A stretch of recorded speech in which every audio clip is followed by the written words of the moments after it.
Pour les 3 premiers mois de cette année 2026, la saison sèche sera visible sur presque toute l'étendue du territoire national du Cameroun.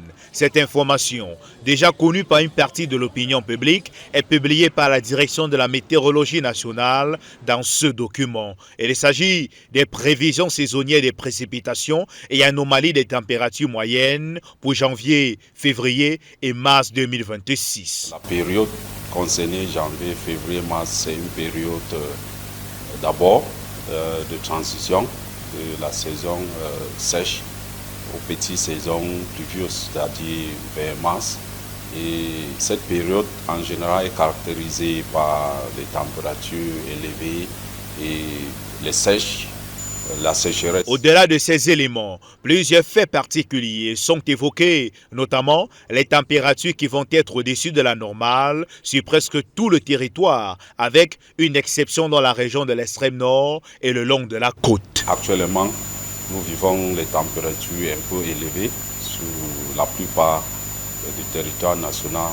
Ici, il s'agit du Grand Centre et le Septentrion, sans pouvoir aussi dire que la côte observe les températures hautes, mais c'est souvent associé aux conditions humides. Donc ça fait qu'on a cette sensation de chaleur. De plus, des pluies normales à excédentaires seront par exemple visibles le long de la côte, c'est-à-dire qu'il pleuvra un peu plus durant les 3 prochains mois dans ces localités comparées à la même période des années antérieures. Surtout pour la population qui vit au long de la côte, c'est d'attendre à la sensation de chaleur et qui boivent beaucoup d'eau, ils s'habillent à une manière un peu légère.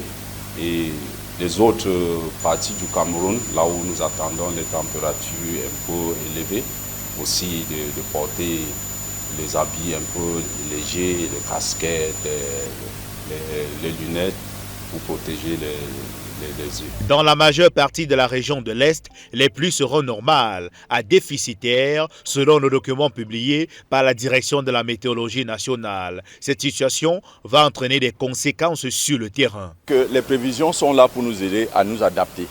Donc il n'y a pas lieu de paniquer. Quand on parle, n'est-ce pas, de l'augmentation de chaleur, qu'on peut avoir des coups de chaleur, des vagues de chaleur en tant que telles, la première réaction qu'il faut avoir, c'est de suivre les prévisions du jour. Parce qu'avec les prévisions de 24 heures, les éléments que nous retrouvons, les indicateurs atmosphériques que nous détectons, nous permettent d'être sûrs à peu près à 90% des prévisions que nous sommes en train de donner pour les 24 heures qui sont là. Donc par exemple, pour quelqu'un qui a récolté son cacao, ou bien quelqu'un qui a récolté son maillot et qui doit sécher, il y a lieu, n'est-ce pas, de suivre la prévision pour s'assurer que les pluies comme les pluies de ce matin, par exemple, telles que ce que vous voyez là, ne va pas venir mouiller soit la récolte de cacao qui a été séchée ou bien le couscous qui a été étalé, juste en suivant la prévision de 24 heures. Maintenant, la prévision mensuelle peut permettre à ceux qui sont en train de préparer les champs, en attendant effectivement que nous puissions faire une mise à jour de la prévision saisonnière qui est sortie, que les uns et les autres puissent savoir que les activités agricoles peuvent être menées, ou bien l'arrangement des champs, ou bien le pompage des insecticides, ou bien les fertilisants au niveau des intrants en tant que tel. Suivre cette prévision-là nous permet, n'est-ce pas, d'adapter en tant que tel. Face à cela, le public est amené à se préparer, à consulter de façon permanente les prévisions publiées et disponibles sur les plateformes de la direction de la météorologie nationale, institution logée au ministère des Transports. Les vagues de chaleur sont intenses en tant que tel. Il faut développer les systèmes d'irrigation. Et je pense que c'est un système que nous devons apprendre à utiliser de nos jours.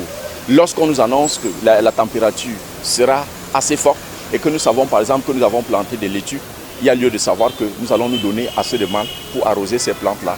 Il faut développer les puits en sachant que les niveaux d'eau vont baisser, que ce soit les forages, que ce soit les fleuves, ils n'auront plus assez de quantité d'eau. C'est-à-dire qu'on doit se donner du mal pour avoir une certaine réserve qui pourra, n'est-ce pas, alimenter les plantations. En agissant ainsi, lorsque les pluies comme celle de ce matin vont arriver, ça ne sera qu'un plus parce qu'on pourra faire un stock qui nous permettra, n'est-ce pas, de sauver la nutrition et de nous adapter et devenir, n'est-ce pas, résilients. Ici, nous parlons d'une prévision saisonnière Et titre saisonnier, ça veut dire une période peut-être allant de 3 mois. Et en général, cette période donne la tendance des grands champs. Et il est important que nous notons que la direction de la météorologie nationale produit au quotidien les prévisions qui donnent plus d'informations. Donc c'est pour ça que nous conseillons la population, après avoir suivi cette information qui donne la tendance, de continuer de suivre les informations au quotidien avec plus de détails et plus de conseils. Des attitudes qui permettent d'anticiper et de ne pas être surpris par le temps qu'il fera au Cameroun dans un monde où les variations climatiques font désormais partie du quotidien et où le public est invité à s'informer afin de mieux s'adapter et s'organiser le moment venu.